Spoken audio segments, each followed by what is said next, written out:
What really works to whiten teeth? Safely, most people associate white teeth with expensive procedures, frequent trips to the dentist, or products that promise results that sound too good to be true. This perception creates a dangerous idea that for whitening to work, it has to be aggressive. In reality, the opposite is true. The harsher the method, the greater the risk to the enamel, the gums, and overall tooth sensitivity. Teeth do not darken overnight. The process is slow, cumulative, and predictable. Pigments found in coffee, tea, red wine, certain dark foods, and even tobacco gradually bind to the surface of the enamel. Over time, these pigments build up. Aging also changes the structure of the tooth, making discoloration more visible, even in people with good oral hygiene. The key point that almost no one explains is that not every stain is deep. In many cases, discoloration is limited to the outermost layers of the tooth. This means that aggressive treatment is not necessary to achieve good results. What is needed is a method that removes surface stains while acting chemically in a controlled way, without damaging the tissues. When people resort to very intense whitening methods, usually involving high concentrations of chemical agents, results may appear faster. But the biological cost is high. The enamel loses its natural hydration, dentin becomes more exposed, and the gums become irritated. This is when pain, sharp sensitivity, and persistent discomfort begin to appear. These signs do not indicate success. They indicate excess. A properly done whitening process should not cause pain. It should not burn. It should not make you afraid to drink something cold afterward. If that happens, the method is wrong. There is a much safer, more gradual, and biologically intelligent approach. It is based on two simple principles: gentle, mechanical removal of stains and controlled chemical breakdown of pigments. Nothing more than that.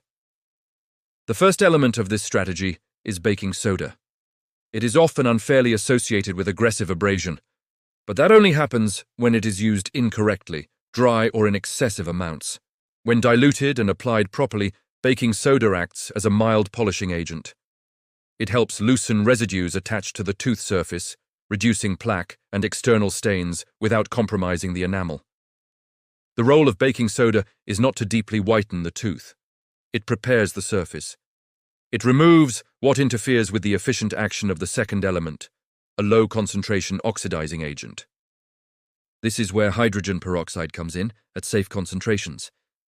This detail is essential. Hydrogen peroxide works by releasing oxygen, which breaks the molecular chains responsible for pigmentation. At low concentrations, this process happens slowly and in a controlled manner, respecting the structure of the tooth and the surrounding tissues. The big mistake is the idea that stronger is better. Very high concentrations speed up the reaction, but also dramatically increase the risk of damage. In clinical settings, these higher concentrations are often combined with artificial lights that intensify the chemical reaction. This can produce fast whitening, but it frequently leaves behind prolonged sensitivity and weakened gums. When a low concentration is used, whitening requires repetition over several weeks, and that is exactly what makes the process safe. The tooth whitens without being dehydrated. The gums are not harmed. The enamel maintains its integrity. Preparing the mixture should be simple and precise. This is not about improvisation or excess. A small amount of baking soda is placed in a clean container.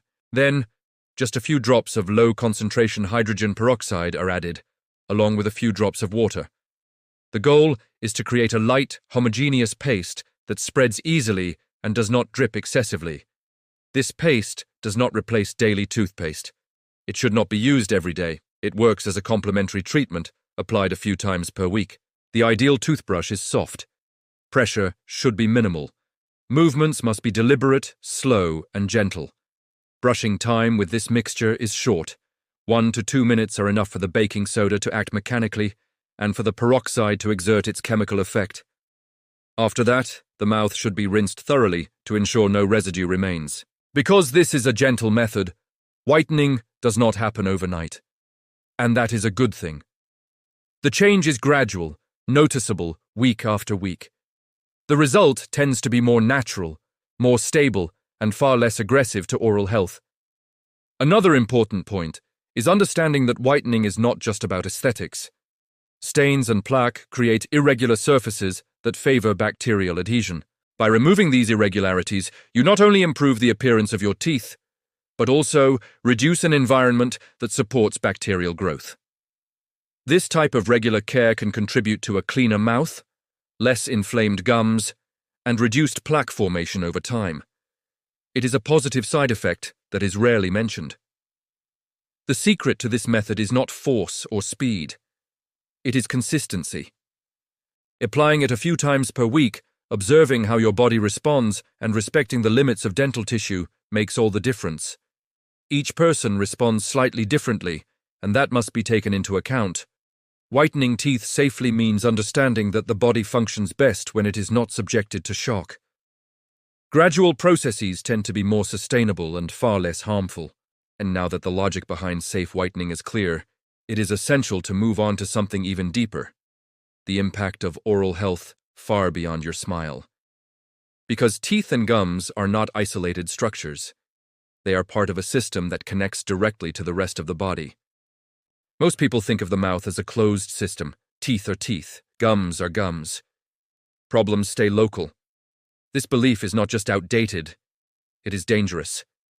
The mouth is one of the most biologically active gateways to the rest of the body, and what happens there does not stay confined to the smile. Your oral cavity is home to hundreds of bacterial species. Some are beneficial, some neutral, and others potentially harmful. Under normal conditions, the body keeps this ecosystem under control. But when oral hygiene declines, when inflammation becomes chronic, or when the gums lose their structural integrity, this balance begins to break down. One of the most overlooked issues in oral health is gum inflammation. Bleeding gums are often dismissed as normal or blamed on brushing too hard. In reality, healthy gums do not bleed easily. Bleeding is an early warning sign that the tissue barrier is weakening. When gums are inflamed, they become more permeable. The tight junctions between cells loosen. This creates microscopic openings that allow bacteria and bacterial toxins to move beyond the mouth and enter the bloodstream. This process does not cause immediate pain. It happens silently, day after day. This concept is similar to what is often described as leaky gut. But here it occurs in the mouth. Instead of intestinal permeability, we are dealing with gum permeability, and the consequences can be just as serious. Once oral bacteria gain access to the bloodstream, they do not circulate randomly. They tend to lodge in areas of vulnerability: damaged blood vessels, arterial plaques, or inflamed tissues. Research has already identified oral bacteria within atherosclerotic plaques and in brain tissue associated with neurodegenerative conditions. This does not mean oral bacteria are the sole cause of these diseases, but they can act as accelerators. They increase inflammatory load, stimulate immune responses, and place constant stress on the vascular system. This is why oral health should never be viewed as cosmetic. It is metabolic, it is vascular, it is systemic. One practice that has gained attention in recent years is oil pulling. While it may seem like a modern wellness trend, it is actually a traditional practice with roots in ancient medicine. The idea is simple but effective. Certain oils can bind to microorganisms in the mouth. When an oil remains in the oral cavity for an extended period, it can trap bacteria, fungi, and debris that cling to the gums, tongue, and teeth. The act of slowly moving the oil through the mouth increases contact time and surface exposure. Coconut oil is commonly used because it contains lauric acid, a compound with well-documented antimicrobial properties. Lauric acid is particularly effective against bacteria associated with gum disease and bad breath. The goal of oil pulling is not mechanical scrubbing, it is biochemical interaction. The oil creates an environment that disrupts bacterial membranes and reduces microbial load over time.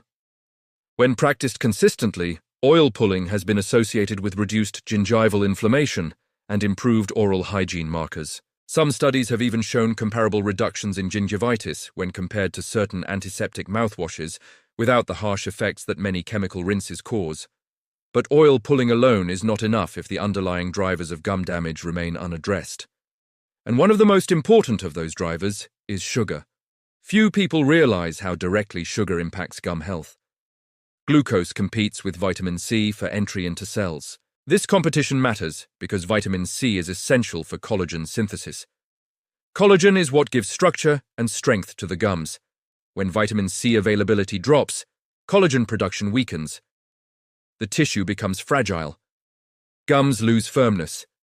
Bleeding becomes more common. High sugar intake creates a double problem. First, it feeds harmful bacteria in the mouth. Second, it interferes with the body's ability to maintain strong connective tissue. Over time, this combination leads to chronic gum inflammation and increased permeability. This is why gum bleeding is often one of the earliest visible signs of nutritional imbalance and metabolic stress. It is not just a dental issue, it is a systemic signal. Chewing gum constantly, consuming sugary drinks, or following a diet high in refined carbohydrates can quietly undermine gum integrity, even if brushing and flossing are consistent. The mouth often reveals metabolic problems before blood tests do. Long before glucose levels are flagged as abnormal, long before insulin resistance is diagnosed, the gums begin to show signs of weakness. Another critical point is inflammation. Chronic, low-grade inflammation in the mouth contributes to the overall inflammatory burden of the body. The immune system does not distinguish where inflammation starts. It only responds to the total load. Reducing oral inflammation reduces systemic inflammation. This has implications for cardiovascular health, immune regulation, and even cognitive function. When you care for your teeth and gums properly, you are not just protecting enamel, you are protecting blood vessels. You are protecting connective tissue. You are reducing unnecessary immune activation. This is why oral hygiene should be viewed as a daily preventive strategy, not a cosmetic routine. Small, consistent habits compound over time. Safe whitening methods, gentle plaque control, reduced sugar intake, adequate vitamin C availability, and practices that lower bacterial load in the mouth all work together. None of them alone is magic. Together, they create resilience. The mouth is one of the few places where you can directly influence microbial balance every single day. That is a powerful opportunity. Understanding this connection changes how you approach oral care. Brushing becomes more intentional. Gum health becomes a priority, and whitening becomes part of a broader strategy rather than an isolated goal. Because when you protect the mouth, you are protecting far more than your smile. If this content helped you see oral health in a new way, like the video, share it with someone who cares about their health, and subscribe to the channel. Here, the goal is to help you understand the body's warning signs before they turn into real problems. If this content was helpful to you, like the video, share it with someone who cares about their health, and subscribe to the channel. Here, the goal is to bring clear, practical information based on how the body really works so you can take action before small warning signs turn into bigger problems.